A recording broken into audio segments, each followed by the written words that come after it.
आऊज़ुबिल्लाहिमिनश्शैतानिर्रजीम बिस्मिल्लाहिर्रहमानिर्रहीम। शुरू अल्लाह के नाम से जो बड़ा मेहरबान और नहायत रहम करने वाला है। अस्सलाम वालेकुम डियर स्टूडेंट्स, कैसे हैं आप सब? उम्मीद है आप सब खैरियत से होंगे। मेरा नेम है सादिया अरशद और आज मैं आपको पढ़ाऊँगी उर्दू। सब बच्चे अपनी उर्दू की बुक्स ओपन कर लें। क्लास 2 आज हम पढ़ेंगे एराब। एराब ज़बर, ज़ेर और पेश, इन तीनों के बारे में आज हम पढ़ेंगे कि ज़बर कहाँ लगती है, ज़ेर किधर लगती है और पेश कहाँ लगती है। आज का जो हमारा टॉपिक है वो है एराब।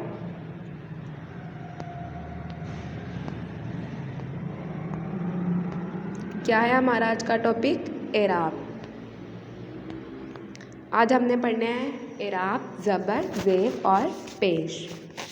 सबसे ऊपर देखें, लिखा हुआ है, पढ़ें और लिखें। ये पढ़ें और लिखें। सबसे पहला वर्ड लिखा हुआ है 10। दाल के ऊपर उसने ज़बर डाल दी। दाल के ऊपर ज़बर डाल देंगे तो दाल ज़बर सीन 10 बन जाएगा। दाल ज़बर दा। आप पढ़ते हैं ना सुपारे में भी, दाल ज़बर दा, दाल ज़ेर दी, दाल पेश दू, दा दी दू। वैसे ही यहाँ पे भी एराब है, दाल ज़बर दा। क्या बन गया? 10। फिर अगला वर्ड है हटो। हा ज़बर हा। फिर आ गया टेव आउट टो। क्या बन गया? हटो। ये अब आगे है चल। चे ज़बर च, साथ में लाम। क्या बन गया? चल। आगे है रब। रे ज़बर बे, रब। रे ज़बर बे, रब। आगे है चबा। चे ज़बर चा, साथ में बे अलिफ बा। क्या बन गया? च बा। फिर नून ज़बर लाम नल। ये है ज़बर। ये हमेशा वर्ड के ऊपर लिखते हैं। जैसे मैं आपको यहाँ पर लिख के बताती हूँ, ये दाल है, इसके ऊपर ऐसे ज़बर। एक मिनट, ये ऐसे ज़बर। अगर स्वाद भी होगा तो उसके ऊपर ये ज़बर होगी। ज़बर हमेशा लफ्ज़ के ऊपर लगती है।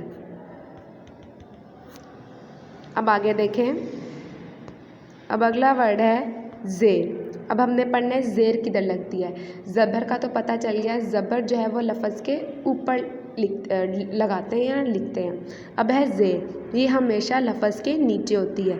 जैसे यहाँ पे हमने दाल के ऊपर पहले ज़बर डाली थी, अब हमने ज़ेर का पढ़ना है तो ज़ेर हमेशा नीचे आती है। दाल ज़ेर दी। फिर एक वर्ड और लिखते हैं,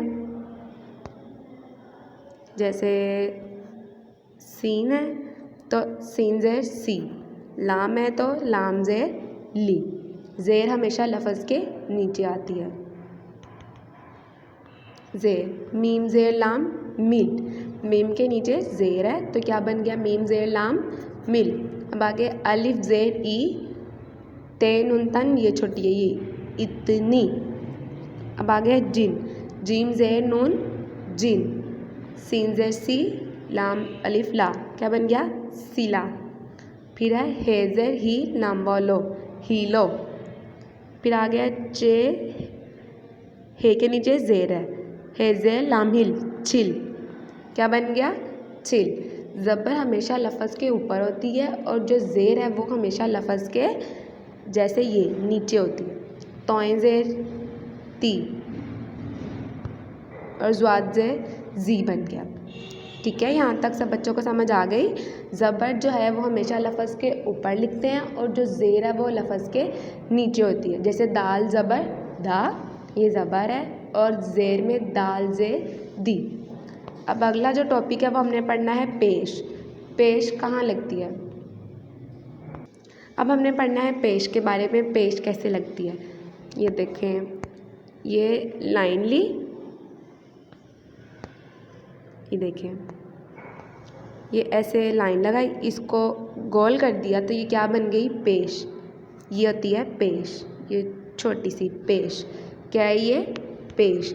ज़बर लगा के उसको थोड़ा सा ऊपर से मोड़ दिया जाए तो वो क्या बन जाती है? पेश। पेज नंबर है 35। ये देखें, ये है पेश। अलिफ पेश नून उन। जैसे मैंने आपको पहले बताया, ज़बर ऊपर लगती है लफ्ज़ के, ज़ेर लफ्ज़ के नीचे लगती है और पेश भी लफ्ज़ के ऊपर ही लगती है। दाल ज़बर दा, दाल ज़ेर दी और दाल पेश दू, इसकी दू की आवाज़ निकलेगी। अलिफ पेश नून उन की आवाज़ निकलेगी। पेश अलिफ पेश नून उन, फिर मीम पेश मुँह मुझे, मीम पेश मुँह जीम है बड़ी जे मुझे, फिर है रे, ये रे के ऊपर क्या है पेश, रे पेश व रू पे रूप, फिर है बे पेश बू रे अलिफ रा बुरा, फिर अलिफ पेश ऊ सिन बड़ी से उससे, आगे है बुत, बे पेश ते बुत, क्या बन गया बुत। यहाँ तक सब बच्चों को समझ आ गई। ज़बर ज़ेर पेश, दोबारा से बता रही हूँ, ज़बर लफ्ज़ के ऊपर लगती है, ज़ेर लफ्ज़ के नीचे होती है और पेश भी लफ्ज़ के ऊपर होती है, जैसे अलिफ पेश ऊ। अब ये नीचे एक एक्टिविटी आपके लिए दी हुई है। दिए गए पैराग्राफ में जिन अल्फाज के गिर्द दायरा है उन पर मुनासिब एराब लगाइए। देखिए, मेरा नाम सारा है, मैं दूसरी जमात में पढ़ती हूँ, मेरे पास एक गुड़िया है, उसके बाल काले और आंखें नीली हैं, मेरे घर में एक तोता भी है जिसके परों का रंग हरा है, वो खूब बातें करता है। ये अब आपके लिए एक एक्टिविटी है कि जिन अल्फाज के गिर्द दायरा है उन पर आपने मुनासिब एराब लगाने हैं। जिस लफ्ज़ के ऊपर ज़बर लगती है, ज़ेर लगती है, पेश लगती है, वो आपने खुद लगानी है। यही आपकी होम असाइनमेंट है कि आपने ये एक्टिविटी में जिनके ऊपर सर्कल किया हुआ है, जैसे ये सर्कल है, ये घर, नीली, बढ़ती, दूसरी, इस, गुड़िया, इन लफ्ज़ के ऊपर आपने एराब लगाने हैं, ज़बर ज़ेर और पेश। यहाँ तक सब बच्चों को समझ आ गई। ये जो एक्टिविटी दी हुई है 2 पेज नंबर 35 पे, ये आपकी होम असाइनमेंट है, ये आपने होम असाइनमेंट में करना है। सबको समझ आ गई? ठीक है जी, अल्लाह हाफिज़, टेक केयर।